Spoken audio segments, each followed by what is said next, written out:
Welcome back to another episode of the Skinfluence Podcast. I'm your host, Dr. Dustin Portela, board-certified dermatologist practicing in Boise, Idaho. And today we are talking cold sores. I'm joined, as always, with my co-host, Austin. Hi.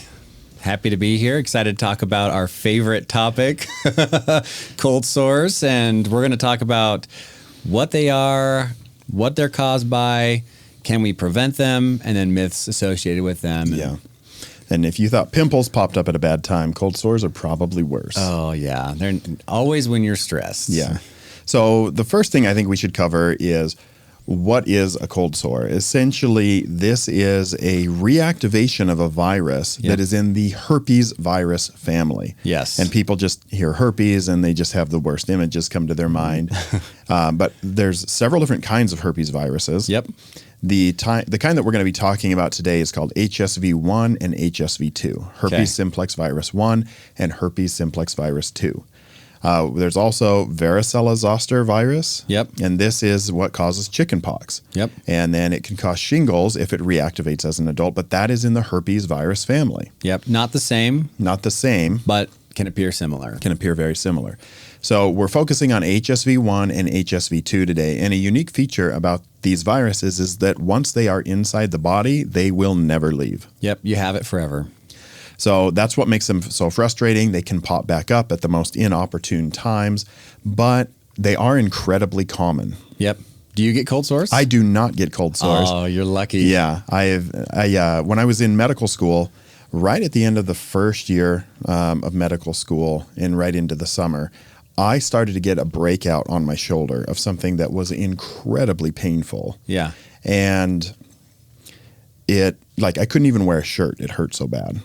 And so thankfully school was out, but I texted a picture of it to my friend who's a dermatologist, kind of my mentor. Yeah. And he's like, well, I mean, it could be shingles, it could be herpes, simplex. And I'm like, geez, how would I get that? Yeah. And so I ended up going to the doctor and they did a culture on the blisters that I was getting. And then they drew blood work to see if I had antibodies to HSV1 or HSV2. Gotcha. And those were both negative. So that was good. Good. Yeah. So Dodged a bullet.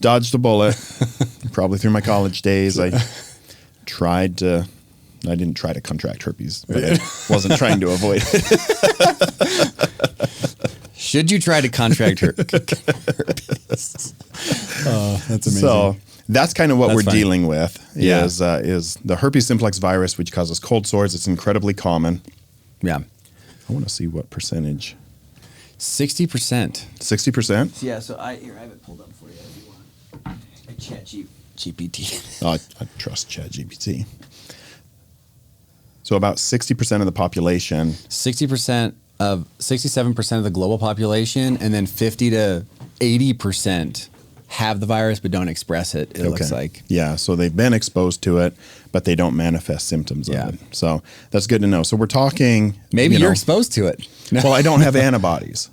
Oh, they tested antibodies? They tested antibodies in the blood. Gotcha. So even if you have it in your body, you would have formed antibodies, even if you never become symptomatic. Okay. So I'm grateful for that. That's good. That's good. I missed that they had checked antibodies on you. So I get cold sores. Or I don't want to say I used to get cold sores because it's gonna come and haunt me again. But growing up, I struggled with cold sores through my teenage years for sure. So it happens. It happens. Over half of the population in the world, up to 2/3, has the virus and may exhibit symptoms of cold sores.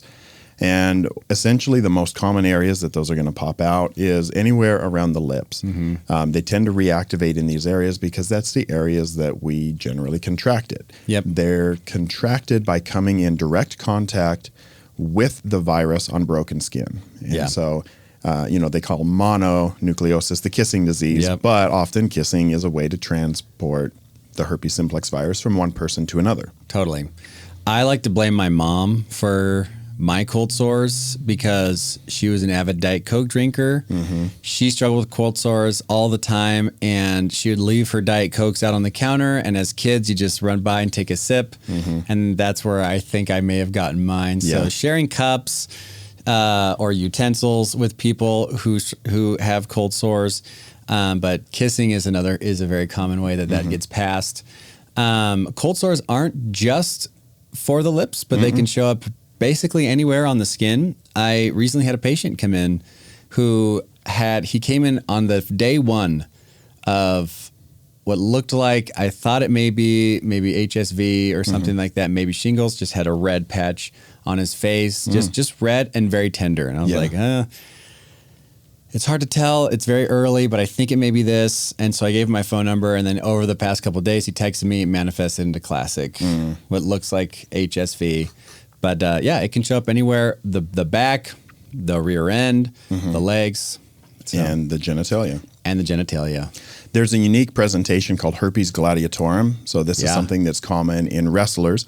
Wrestlers are notorious for getting all sorts of skin diseases. They get impetigo, they get ringworm, and they often can get herpes. And so if those mats that they're competing on or training on are not getting cleaned properly and somebody leaves an organism on the mat and you happen to rub over that and you have broken skin, because maybe you've got mat burn or something and that gets in there, you could manifest a herpes infection over your shoulder or really anywhere on the body.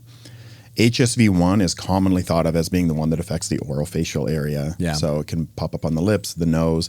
And HSV2 has been commonly thought of as the one that affects the genitalia. And so when somebody has genital herpes, which is not necessarily the focus of this episode, but that's commonly HSV2. But as we've learned in dermatology, due to changing sexual preferences over the years, HSV1 and 2 have popped up in both locations. So just because you get a cold sore does not necessarily mean it's HSV1 on the lips. Okay. Does HSV 1 or 2 pose any risk to your overall health?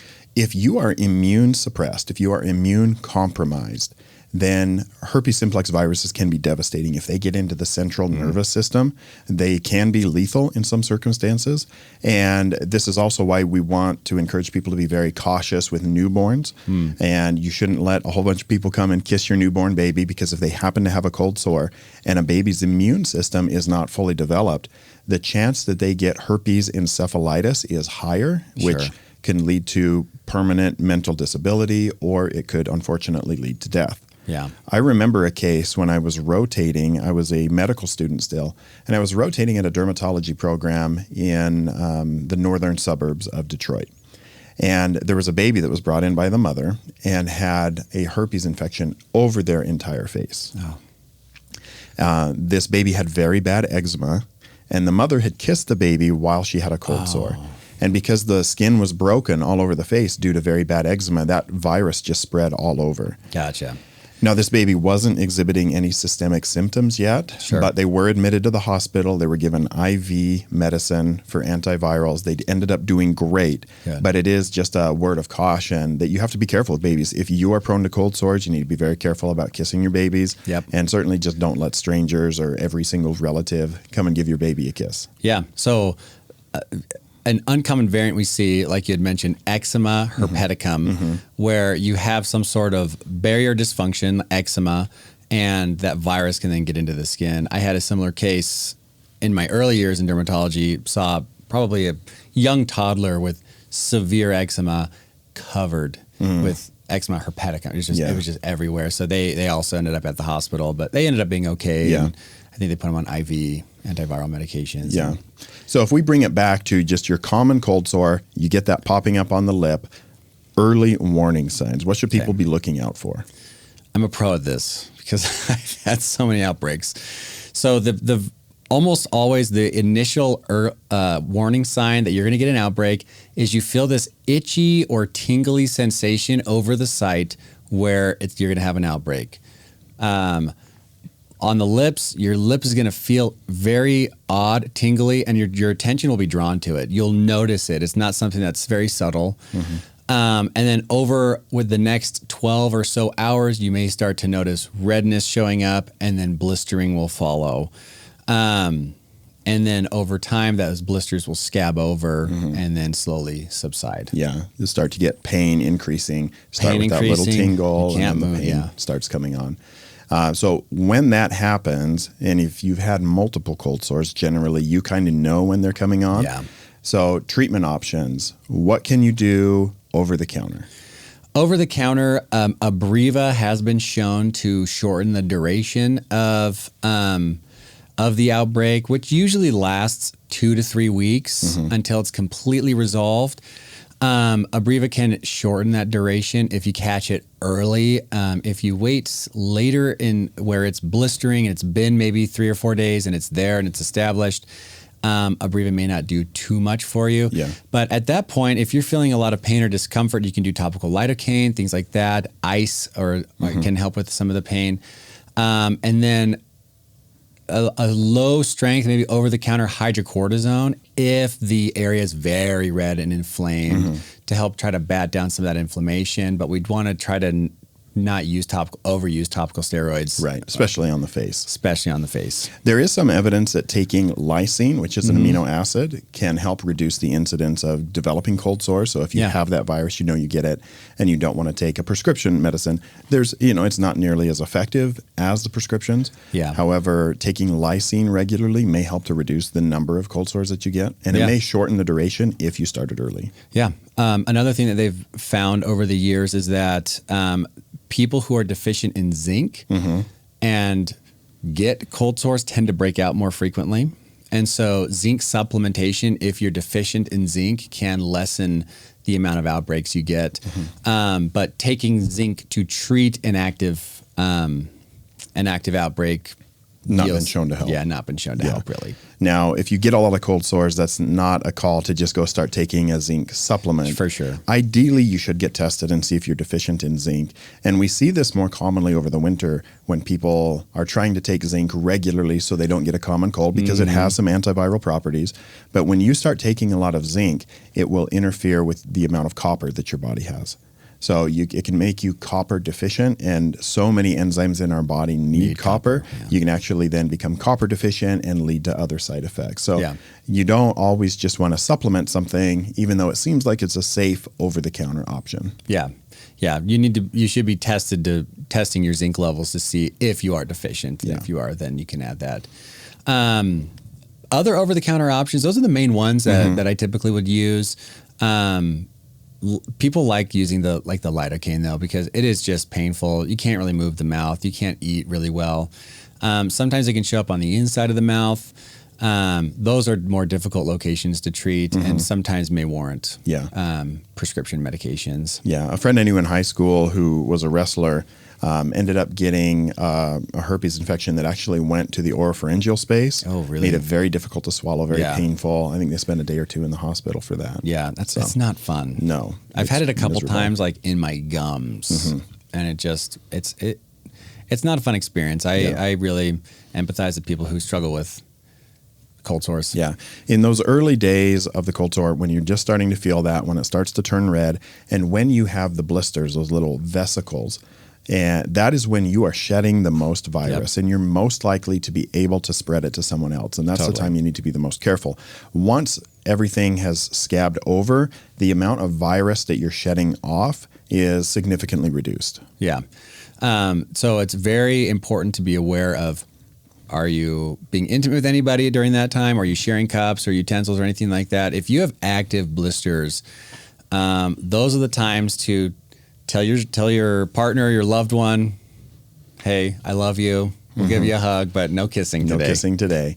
You know, there used to be, when Valtrex became available first, and it was a brand name prescription, they ran the commercials for it. And this is an antiviral medication. We'll touch on all the prescription treatment options. But I remember in this commercial, they said, and it was to treat genital herpes as well. And they said up to, 60% or 80, whatever it was, 60 to 80% of people contracted genital herpes when their partner had no signs of an infection. Oh. And, you're supposed to be like, wow, it could happen to anybody. Yeah. But then I would just think, what were those 20 or 30% thinking? Right? Like, they were showing signs of infection, like, chill out. Yeah. So, something that I've seen is for people who get their first outbreak of HSV lots of times is very exaggerated. And then it does calm down if it breaks out in the future. It's a small bump, but lots of times that first outbreak can be pretty bad. But so what are the other 20% doing? That's kind of funny. So Valtrex or Valcyclovir is the most common prescription that we use nowadays. It is an antiviral medication. It specifically inhibits the types of machinery that the virus uses to replicate. And it was kind of an advancement of acyclovir, which is a medicine we still use. Yeah. Acyclovir is still very effective for most cases of herpes simplex or varicella, shingles and chickenpox.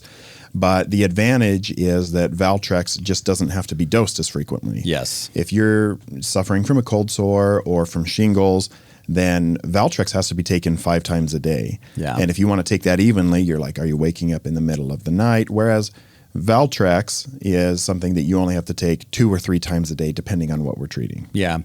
Patients definitely prefer taking 3 pills or 2 pills as opposed to 5. Yeah.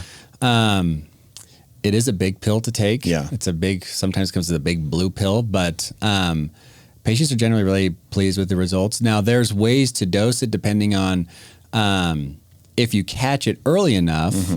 You can dose it where you take 2 pills at the beginning of the onset of symptoms and then 2 pills 12 hours later.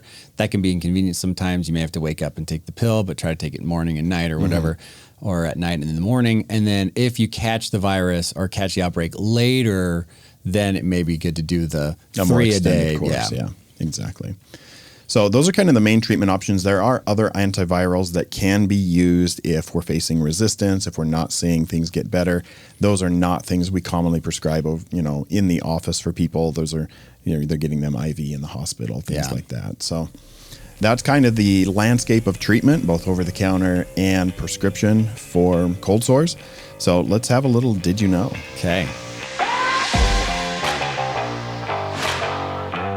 So Austin, I want to say, did you know that there have been documentation of cold sores for over 2,000 years? Even some of the early Greek writings, when medicine was just developing, they're describing cold sores in their literature. So this has been around forever. Yeah. Wow. The kissing disease has been around for a long time. Huh? Very long time. Wow, that's kind of wild. Imagine writing in your journal 2,000 years ago. I went on a date, and now I have a cold sore. Yeah. Chiseling it into the papyra or whatever. Chiseling into the papyra. Yeah, that doesn't make sense. But we're on episode 6. Yeah. 6, yeah. Let's see what my Did You Know is. Okay. Do you know your lips don't have sweat or oil glands? Okay. All right. Well, since we're talking about cold sores, we're talking about the lips. Did you know that our lips don't have sweat or oil glands? I did know that. Yeah. You're a dermatologist. Yeah, so you kind of makes sense. But that's why they dry out so easily. Yeah. So the typical eccrine sweat glands are not present on your lips, your ears, or your genitalia. Perfect. So they lied to us in school and they said eccrine starts with an E and they're everywhere. Yeah. But It's a lie. You do have them. You do have pretty much everywhere else. The things that you kiss or kiss with don't have eccrine sweat glands. Ah. That's how I learned it I'm in going to think residency. about that the next time. So just a little information for you. The There other you thing go. that I'll say is I did the most nerdy thing when I took my family to Paris a couple of years ago. I'm excited for this. Everybody, we were all tired. We've been going for like 4 days in the country. And we had an afternoon where we didn't have anything planned. And so I found a museum in Paris that is called Musée des Moulages. And it is a dermatology museum. Really? And it cost $7 to get in. And so I was all excited. And I'm like, hey, does anybody want to go to this museum? And nobody would go with me. Oh, that's sad. So I go alone to this museum that's on the hospital campus at one of the hospitals there in Paris. And they have moulages, or like molds, that these French dermatologists would make of their patients. This is long before photography. wow. Old school dermatologists. So they would get their patients and they would do like a plaster mold and then recast it in like wax, and they would paint them. And so it looks like frozen in time skin disease. So it paint the diseases on the skin. On the skin. So they have this perfect mold of the patient with their skin problem, and then they would paint it to mimic the way that skin disease looked. Wow. And so it looks classic. There were cases of psoriasis that look exactly like a body part with psoriasis. Really? But they had herpes. And so there was tons of these molds of people who had had cold sores, who had eczema herpeticum, and it's like you're looking at a 3D picture that's just in these glass cases. And it was just fascinating to me. Now, you can't take pictures when you go in there. They don't allow photography or videos. So you just have to go see it for yourself. And if you have an interest in skin, I highly recommend going. I will warn you that one of the most common things that they had and that they treated back then was syphilis. Okay. And there are hundreds of examples of syphilis. And syphilis affects lots of interesting body areas. And they did molds of all of them. Wow. And it was fascinating. But they had cases, hundreds of years ago, made by these French dermatologists of cold sores. There you go. That just verifies your did you know? Did you know? That's kind of cool, actually. I'm surprised no one wanted to go with you on that. I would have loved that. I know, yeah. And my dad's an anatomy and physiology teacher. And he was just tired too. So it's understandable. That's kind of cool. It's sad you can't take pictures, but I get why. Yeah. But it's only open like 2 days a month, and I just happened to be there on a day when it was open. Perfect. I had to take advantage of it. Well, if you have interest in syphilis back in the early days, there you go. In many parts of the world still, but it used to be everywhere, dermatology was called dermatology and venerology because dermatologists were the experts in treating sexually transmitted infections. Yeah. I actually had a supervising physician I rotated under who had his degree in dermatology and venerology. So now you know. There you go. So we talked about all of the different ways that we can treat cold sores, both over the counter and by prescription. But if you are prone to cold sores, how can you prevent them from happening in the first place? There are steps that you can take. Yeah. What kind of advice do you give to your patients, Austin, to help them limit the number of outbreaks that they get? So outbreaks can happen for quite a few different reasons, but a lot of times outbreaks will happen if you're in direct sunlight for a prolonged period of time or if you get UV on a hot day. So I usually will tell my patients to use chapstick or that has SPF in it, preferably like a zinc oxide-based chapstick, or just use sunscreen over the lips if you're going to be outside because sun is a big instigator for HSV1. Sun, wind, any type of trauma around the lip. Yeah, trauma around the lip. So, and then there's, I see people do it. Swimmers get it after chlorine sometimes. Yeah, it dries out the lips a lot. So you want to prevent that dehydration, stay well hydrated on the inside. Yeah. Another thing that we always think about in the practice when we are treating a patient, whether we're doing Botox around the lips, like the lip flip, fillers, laser procedures, chemical peels, or even something as simple as a biopsy right near the lip, we always will ask about a history of cold sores because any type of trauma around the lip will recruit the immune system to that area, and something about that process makes them more prone to develop cold sores. Yeah. And especially if we're doing a procedure that will compromise the skin barrier over the face, like a chemical peel or a resurfacing laser, then they could essentially get a presentation like eczema herpeticum, where the virus could go much further than it normally would. So in those specific cases, we will pre-treat with Valtrex. We'll give them a dose in the office, and then they'll start taking it for a couple days after a procedure like that. Yeah. And then we discussed Botox in our last episode, and one thing that I'll ask people before we do lip flips is, do you have a history of herpes?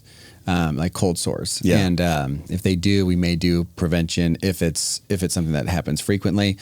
But wind is another big one. Sun is, like I said, we talked about sunscreen. For people who are getting lips very dry, going in like swimming and being in chlorine or sitting in hot tubs, we say moisturize those lips, stay very well hydrated. Lysine that you had mentioned earlier, you can add lysine to your diet and that can help be a preventative thing. But also avoiding people who have it. Don't have contact. Don't have contact. Those circumstances. That's a big one. For most people that get cold sores, they might get 1, maybe 2 a year. They're often not terribly severe. They can manage them over the counter. When should you go see a dermatologist? When is it too much? You need to look at those prescription options. I would definitely look into prescription options when they're happening very frequently.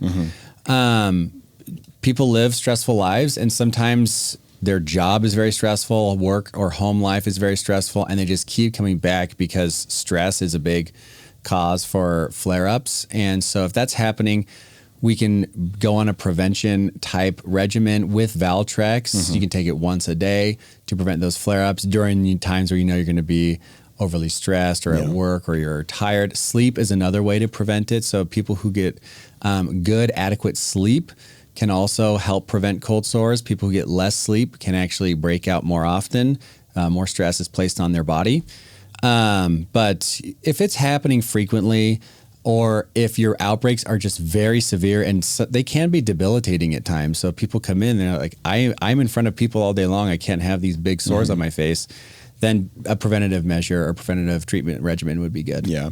Or if you are starting to get an outbreak and you have a very important event coming up, somebody's wedding, a big, work event, you go get treatment right away. And the treatment, as we alluded to earlier, if you first notice that tingle, taking Valtrex, 2 grams, usually 2 pills, right at the start, and then 2 more pills 12 hours later is often enough to shut that whole thing down. Right. And I will give patients, if I'm doing a skin exam and they say they have a history of cold sores and they ask for a prescription of Valtrex, I'll give it to them and then provide several refills so that they have it on hand and they know how to use it when they're at home. Now, if you are the type of person that gets maybe 3 cold sores a month or more. Some people are always battling these things. This is where we get into prophylactic dosing. And we go to a much smaller dose, 500 milligrams, and you just take it every day. And that can be done year-round. It can be done seasonally. If the wintertime is always worse for you in getting cold sores, you can just take it during that season. But Valtrex interrupts the cellular machinery that replicates the virus. Our natural cells do not have this machinery. So the risk of side effects from taking Valtrex regularly is very, very low. Yeah. Usually a very safe medication. Some people are skeptical about being on a medicine long-term like that, but Valtrex at a lower dose especially, very limited side effect profile. So what are some myths associated with cold sores? Well, I think a lot of people may have a perception, and I think there's less stigma around it now, that in some way you don't have good hygiene if you're getting cold sores. And that's simply not the case. It can happen to, wealthy executives. It can happen to somebody who is unhoused. I mean, it is indiscriminate once you contract that virus. It can pop up at any time. So it does not have to do with your hygiene. Sure. That is certainly a myth that, I think that we need to address. Yeah. Another one is that people who get cold sores, because it's the herpes virus, people think that it is purely sexually transmitted. And people who struggle with cold sores aren't necessarily very promiscuous people. No. It's not, that doesn't say anything to your sexual preferences or life. It's just something that just can happen to you. Depending on, like me, talking to me about me here. But so another myth is that people who, there's a stigma around herpes, that it's a sexually transmitted thing and, you're a promiscuous person or whatever, right? Or you did something risky, but that's not necessarily the case at all. Certainly not the case. And so we want to kind of instill that confidence in people that you can still go out and live your life. It's not fun by any means to have a cold sore, but you don't have to limit your life. You can still be confident. And when I think if you just approach things with confidence, you take the power away from somebody to kind of take you down a notch or to make fun of you or to, whisper things behind your back. So, the cold sore doesn't define you. Our skin diseases or skin conditions that we struggle with don't define us. And so like you said, if you're confident in yourself, you take away the power from other people to bring you down. But if you're concerned or if it's bothersome, go see your dermatologist. Go see someone about it. And there's things you can do to like we just talked about. Lots of different considerations. It doesn't have to be just throwing medications at you, but there's things we can do to help you mitigate the breakouts. 100%. One of the things that I want to talk about today is our product of the week, and this is the Dr. Rogers Restore Healing Balm. This is my favorite product to use on my lips. And this company, Dr. Rogers, was formulated by a dermatology Mohs surgeon in Seattle. And they are clean products, very simple ingredients. They actually make a lip balm, but I prefer to use the healing balm. They make a chapstick. And this is what I put on all of my patients after their laser procedures. It's glycerin, castor oil, and castor wax. It is petrolatum free. It is just a very clean product that actually hydrates and occludes the skin. So I like it better than Vaseline. It's certainly more expensive than Vaseline, but we'll have a link for this down in the podcast show notes and in the full YouTube video when that goes live there. And you haven't tried this before. I've never tried it, but I'm always wanting things to put on my lips, especially at nighttime before bed. And so I'm definitely going to try that out. So Austin's going to take that one home, and it's 4 ounces. So that's going to last like 4 years probably. Great. So, guys, thank you so much for joining us on the Skinfluence podcast. We hope you've enjoyed this, got something educational out of it. And if you have, please share this episode with your friends and give us a 5-star review anywhere you listen to podcasts. You can find me on socials at Dr. Dustin Portela, at Dr. Dustin Portela on all of the social media platforms. Yep. We thank you for tuning in with us. My name's Austin Lee. You can find me on TikTok, Instagram, and YouTube at Austin Lee, Leepac. We'll see you guys on the next episode. We'll see ya.